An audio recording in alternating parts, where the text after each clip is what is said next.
Bonjour à tous, c'est Patricia Touré, j'espère que vous allez bien. Alors dans cette nouvelle vidéo, je vais vous parler des travaux et du couple. Alors avant toute chose, n'hésitez pas à partager cette vidéo, à vous abonner à ma page Facebook Femmes modernes et indépendantes, à vous abonner à cette chaîne et à liker. Ou alors à mettre des commentaires aussi. Voilà. Alors, les travaux et le couple, vaste question. On sait très bien que les travaux dans un couple apportent aussi des conflits. Donc, il n'y a pas que les conflits habituels de l'argent et autres, il y a aussi les conflits des travaux. Alors, dans cette vidéo, je vais vous parler, moi, de mon expérience concernant les travaux en couple qu'on a fait. On n'en a pas fait qu'une fois, on en a fait plusieurs fois. Comment on a fait pour essayer de trouver des solutions, parce que vous savez que quand vous faites des travaux, c'est source de conflits, énormément de conflits donc à pouvoir gérer. Donc voilà. Alors, la première fois qu'on a acheté notre résidence principale, c'était en 2009. Et donc, nous, on habitait proche de Paris, on a acheté sur Corbeil-Essonnes, qui est à peu près à 30 km de Paris. Et donc, c'était notre première maison, notre résidence principale. C'était une maison qui faisait à peu près 75 mètres carrés, avec une surface doublée parce qu'il y avait le grenier qui était aménageable, mais bon, en hauteur, on n'était pas à plus de 1,80 m. On avait pratiquement 150 mètres carrés qu'on avait acheté en 2009.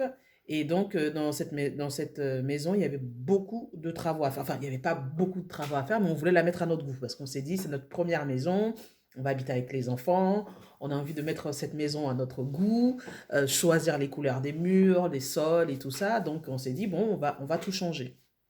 Donc, dans cette maison, il y avait tous les murs, c'était que du papier peint.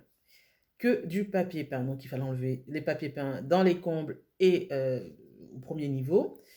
Il y avait le sol qui était en parquet, mais on n'aimait pas trop le parquet. Et en plus, dans chaque chambre, ils avaient fait un escalier qui menait au grenier. C'est-à-dire que chaque chambre, il y avait 3 chambres au rez-de-chaussée. Chaque chambre avait sa mezzanine. C'est-à-dire qu'en bas, on pouvait faire un bureau.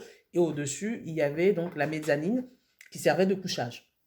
Nous, on a préféré fermer toutes ces mezzanines-là et faire que simplement 3 vraies chambres en bas et faire un grand grenier, une grande mezzanine au-dessus de 70 mètres carrés, 75 mètres carrés. Voilà, donc tout ça, c'était des travaux. Donc fermer les trémies, créer un nouvel escalier, enlever le papier peint, casser des murs, reboucher certains murs. Donc voilà, il y a des choses qu'on pouvait faire, il y a des choses qu'on ne pouvait pas faire parce qu'on ne savait pas tout simplement. Parce que les premiers investissements qu'on avait faits, c'était juste mettre un petit coup de peinture, un petit coup de nettoyage, voilà, installer un évier. Bon, c'était des choses voilà, assez classiques et simples comme travaux. Et donc voilà, donc on commence l'aventure. Bon, comme on était à distance et à 30 km, on ne pouvait pas forcément aller faire des gros travaux. On a décidé de prendre quelqu'un pour faire les travaux à notre place. Sur certaines choses, par exemple, le fait d'installer un escalier, de mettre tout le parquet dans la maison parce qu'il y en avait beaucoup, donc on ne voulait pas le faire. Le fait de boucher les murs, de casser, faire des ouvertures ou autres, voilà, tout ça, on a plutôt préféré déléguer. Par exemple, on a fait une ouverture dans la cuisine, parce que moi, la cuisine, je ne voyais pas le jardin, donc on a fait une grande belle vitrée, mais à l'horizontale, de hauteur de 50 cm et long sur 2 mètres à peu près, pour que moi, je puisse depuis mon plan de travail, pouvoir voir le jardin et voir les enfants jouer. Donc voilà, ça, on a préféré le faire. Donc voilà, c'est plein de petites choses comme ça. Et donc les premiers temps, il fallait enlever le papier peint. Donc voilà, le soir, après le travail, passer 2 3 heures à gratter les murs, à enlever le papier peint. Les week-ends, dès qu'on avait du temps disponible, c'était aller faire les travaux. Donc c'était pas évident. Donc la première phase qu'on devait faire avant que les gens commencent à travailler, c'était enlever le papier peint. Donc c'est vrai que ça a pris beaucoup de temps. Donc ça, on a pu le faire tranquillement, on se relayait et puis on travaillait ensemble le week-end. Bon, ça a été assez rapide. Les choses ont commencé à se corser quand, par exemple, il fallait choisir la peinture. Quand il fallait dire au niveau de la longueur, au niveau de la couleur du carrelage et tout. Donc c'est là que, par exemple, l'ouvrier va vous appeler pour vous dire, bon voilà, est-ce que j'achète tel carrelage ou autre, quelles instructions j'ai aujourd'hui, vous allez donner telle instruction, mais comme je n'ai pas eu le temps de faire une concertation avec, avec mon mari, donc forcément, je vais prendre des décisions peut-être sur lesquelles il ne serait pas d'accord. Donc voilà, pour faire avancer le chantier ou autre, c'est là que une des erreurs qu'on a fait quand on a commencé, c'est-à-dire que bon voilà, après tout le monde commence, on fait des erreurs, on apprend de ça, C'est qu'on ne s'est pas concerté sur la totalité de ce qu'on voulait faire. C'est-à-dire qu'on ne s'est pas assis pour dire, bon voilà, on a la maison, qu'est-ce qu'on veut exactement? On s'est donné une idée dans la globalité, oui, on veut enlever le papier peint, on veut mettre du parquet au sol, voilà, on veut une douche de telle couleur, autre, mais dans les détails, on n'a pas fait cette concertation-là. Et c'est vrai que souvent, on va regarder de façon macro, mais on ne va pas regarder de façon micro. C'est-à-dire qu'on va dire, bon, ça va de soi. C'est-à-dire que si on veut mettre du parquet au sol, oui, ça va être évidemment un parquet en chaîne. Alors que l'autre peut dire, non, bah, moi je veux du parquet noir, moi je veux un parquet flottant, moi je veux un parquet en vinyle. Enfin voilà, il y a vraiment toutes ces petites choses-là qu'on n'a pas regardées. Donc il y a eu quand même des conflits, donc il y a eu un manque de communication, manque de concertation. Quelquefois, on s'est même boudé parce que voilà, moi j'avais pris telle décision et en fait il n'avait pas apprécié parce que je n'en avais pas parlé avant. Donc voilà, donc c'est des choses que voilà, pour éviter, c'est vraiment important de discuter, de se concerter, même sur les plus petites choses. On a l'impression que c'est vraiment du détail, mais c'est vraiment important parce que ça fait partie du projet. Et puis même au niveau du budget, le temps à passer pour faire les courses. Et puis c'est vrai que lui, il était plus sur le chantier parce que bon, moi, c'est pas quelque chose qui m'attire vraiment les travaux. Donc c'est vrai que c'est lui qui allait faire les courses, qui prenait la voiture, des allers-retours au magasin, acheter les produits, revenir déposer et tout ça. Donc moi, je ne voyais pas tout ce temps qu'il mettait, toute cette énergie qu'il mettait. Et c'est vrai que quelquefois, je pouvais lui demander un petit truc alors qu'il était fatigué, qu'il avait besoin de se reposer. Et puis pour moi, je me disais, mais bon, limite, qu'est-ce que tu as fait de la journée? Puisque il m'a pas dit ce qu'il a fait dans la journée. C'est là que c'est vraiment important quand on fait des travaux de partager des informations. Voilà ce que j'ai fait aujourd'hui, voilà où j'en suis, voilà ce que j'ai fait, voilà comment j'ai avancé sur la chambre, comment j'ai avancé là pour les travaux, on est parti acheter les radiateurs, on a fait ci, on a posé, on a fait ça, pour que l'autre qui n'est pas sur le chantier régulièrement voit les avancées et se dise qu'effectivement il y a quelque chose qui avance. Donc ça c'était une première expérience qu'on avait eue et c'est vrai que il y a eu des périodes un peu difficiles où on ne se parlait pas, voilà, pendant une journée, 2 journées, chacun boudait et chacun essayait de se remettre en question pour se dire, bon voilà, peut-être que là j'ai un peu dur, là j'aurais dû lui en parler, là j'aurais dû lui demander euh, son avis avant de commencer. Donc voilà, ça c'était une première expérience qu'on avait eue. On a eu aussi notre résidence principale où là on avait acheté vraiment sur un coup de cœur. Voilà, c'était un petit immeuble qu'on a eu pendant 5 ans et qu'on a revendu. Où, on habitait le rez-de-chaussée et on avait 2 appartements au-dessus qu'on louait et on avait le grenier de 100 mètres carrés où on pouvait faire des travaux pour faire des appartements. Et donc, quand on a vu la maison, c'était un petit immeuble voilà, de 250 mètres carrés à peu près, avec sous-sol total, un terrain de 1000 mètres carrés. Et vraiment, on a vraiment aimé parce que voilà, il y avait de la nature, il y avait vraiment dans le jardin tout. Une maison meulière comme j'ai toujours voulu. Et donc, on a acheté la maison, mais vraiment tout était à refaire. Même l'électricité, il y avait encore les fils en coton, comme à l'époque, pour l'électricité. Ça nous a pas fait peur. Chose étonnante, c'est-à-dire que quand on a vu la maison, on s'est dit, bon, on a déjà fait des travaux dans l'ancienne maison, donc ça ne nous fait pas peur. On s'est dit, bon, voilà, moins de 6 mois, on fait les travaux et hop, c'est emballé.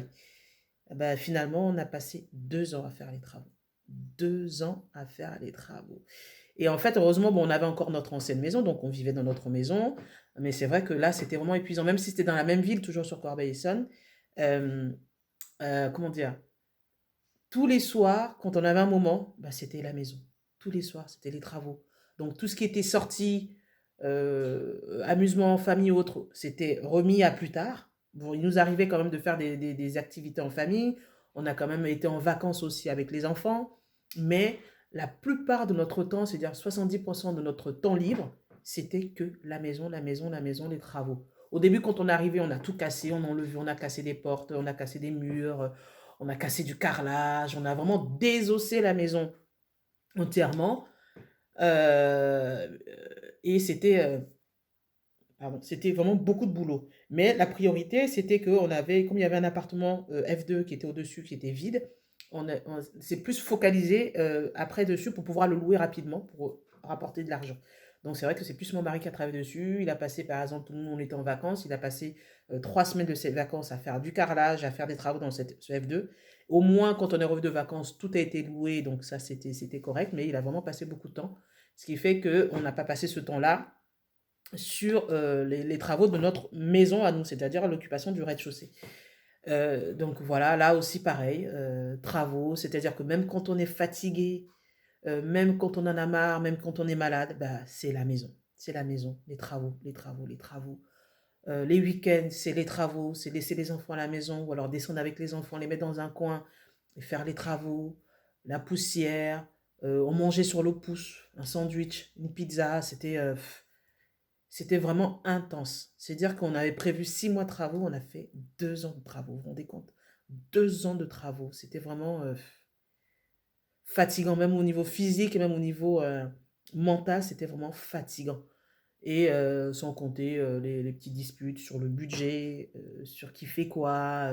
Mais j'attends que tu te finisses de faire le mur pour que je puisse mettre la peinture. Mais pourquoi t'as pas fait le carrelage en ce moment-là? Parce que moi, il faut que je finisse de raccorder ça. L'électricien qui vient, il faut qu'il fasse d'abord tous ces trous avant de pouvoir mettre l'isolation. Vraiment, c'est vraiment... On a appris à coordonner tous ces travaux-là. Et puis, c'est vrai que quelquefois, il faut prendre du recul. Si on voit que l'autre personne est énervée et que voilà, elle se met à fond et qu'elle est énervée, voilà, faut pas rentrer dans le jeu, faut prendre du recul et se dire bon, c'est pas grave, il est énervé, ça peut arriver comme soi-même aussi. On peut être énervé, c'est la fatigue qui fait, c'est parce qu'on voit qu'on n'avance pas, on se décourage. Voilà, donc c'est vraiment les points sur lesquels je voulais vraiment parler avec les travaux dans le couple. C'est-à-dire qu'il y a beaucoup de personnes qui se séparent réellement, qui se séparent lorsqu'elles font des travaux, parce que c'est pas facile, il y a de l'incompréhension, il n'y a pas de communication, il n'y a pas de partage. Nos perceptions sont complètement différentes de la perception des autres. Moi, je vais aimer peut-être telle couleur, alors que l'autre ne va pas aimer cette couleur-là. Donc, ça peut amener des conflits de se dire pourquoi tu n'as pas partagé cette information avec moi, pourquoi tu ne m'as pas concerté, pourquoi tu n'as pas demandé mon avis, et tout ça. Donc, c'est vraiment à prendre en considération toutes ces petites choses-là qui peuvent amener une séparation. Les conseils que je peux donner quand vous faites des travaux en couple, c'est vraiment s'asseoir, discuter ensemble, même sur des petits détails, la couleur, je ne sais pas, du carrelage ou de la frise sur le mur, le choix de l'ampoule, du lustre, je ne sais pas, de la couleur des marches que vous allez faire. Est-ce que vous allez faire des marches toutes blanches ou alors vous allez faire plusieurs couleurs, du choix du plan de travail, enfin vraiment, voilà, surtout, vraiment discuter surtout, du choix des matériaux, du budget que vous allez mettre dedans, du temps que vous allez passer dedans, vous accordez aussi du temps en famille et puis à vous deux parce que faire trop, quelquefois, ça vous prend du temps et ça vous fatigue, ça vous décourage. Donc, quelquefois, il faut savoir déléguer, prendre une personne qui va faire une tâche en particulier. Par exemple, moi, j'avais commencé à faire les murs avec de l'enduit, j'avais jamais fait d'enduit, donc j'avais commencé mieux que, enfin, tant bien que mal. Je me suis fait mal à l'épaule. Après, on a appelé quelqu'un qui a pu faire l'enduit. Moi, j'ai fait la peinture. Donc voilà, vraiment savoir déléguer quand vous sentez que vous êtes fatigué, que vous êtes au bord de la crise, vous asseoir, vous discuter, savoir communiquer, savoir partager les informations, savoir prendre en compte aussi euh, l'avis de l'autre. Par exemple, moi, sur le parquet, moi j'avais une idée de parquet, mon mari il avait une autre idée. Ben, au final, je lui dis, bon, écoute, on va pas se prendre la tête pour le parquet. De toute façon, quoi qu'il arrive, le choix que tu feras sera le bon. Donc, choisis ton parquet. Voilà, je vais m'y adapter. Bon, voilà, il m'a concerté aussi, mais je lui dis, bon, j'ai pas de souci par rapport à ça. Donc, choisis ton parquet. Moi, tu m'as laissé choisir la couleur du mur. Donc, choisis ton parquet. Il n'y a pas de souci. Tu m'as laissé choisir le plan de travail. Bon, voilà. Après, faut pas focaliser sur dire que c'est moi qui vais tout choisir, tout choisir. Non, il faut partager. Quelquefois, mes goûts ne sont pas ses goûts. Donc voilà, c'est juste s'harmoniser, faire du consensus. Parce que sinon, ça peut vite dégénérer. Ça peut vraiment vite dégénérer. Il faut vraiment garder en ligne l'objectif. L'objectif, c'est de embellir une maison, c'est de faire un foyer, c'est de faire des travaux pour améliorer son foyer, son cocon. Donc, ce n'est pas le lieu des conflits, des embrouilles, des disputes. Donc, il faut savoir vraiment prendre du consensus et vraiment, vraiment prendre du recul sur ça. Il faut se partager les tâches de façon équitable, se concerter et puis savoir déléguer. Et dans toute chose, de toute façon, c'est la communication qui est le plus importante. C'est vraiment la communication qui est le plus important. Donc voilà, c'est ce que je voulais vous partager de mon expérience des travaux en couple. Quelles ont été vos expériences que vous avez fait pour vous en sortir? Quelles sont vos astuces? comment vous faites au quotidien. Donc voilà, nous on n'a plus de travaux, on a acheté une autre maison, on avait des petits travaux, mais c'était vraiment léger. Et là, pour le coup, on a tellement un peu été dégoûté des travaux qu'on a acheté une maison où il y avait vraiment très peu de travaux à faire. On a refait le parquet. Mon mari n'aime pas faire la peinture, donc c'est moi qui me suis tapé toute la peinture de la maison. C'est là pendant 4 jours, j'ai fait que ça. Bon, c'est vrai qu'on n'a pas fait grand-chose, on a fait que de la peinture blanche, mais plafond, sol, j'ai fait de la peinture sur du lambris. Voilà, donc pendant 4 jours, j'ai fait que ça. Lui, mon mari, pendant 4, 5 jours, il a fait que du parquet, c'est-à-dire courbé. Donc voilà, on se répartit les tâches. Voilà, moi, j'aime pas faire le parquet. Bah, lui, il fait le parquet. Il va s'occuper de faire la salle de bain, par exemple, ou alors de faire tel travaux. Moi, la peinture, ok. Donc voilà. Donc c'est vraiment communiquer et puis trouver un consensus et prendre du recul sur certaines choses, quoi. Le plus important, c'est de s'harmoniser et puis de trouver un terrain d'entente pour faire les choses de façon harmonieuse. Voilà. N'hésitez pas à partager ma vidéo, n'hésitez pas à commenter et à liker. À bientôt. Au revoir.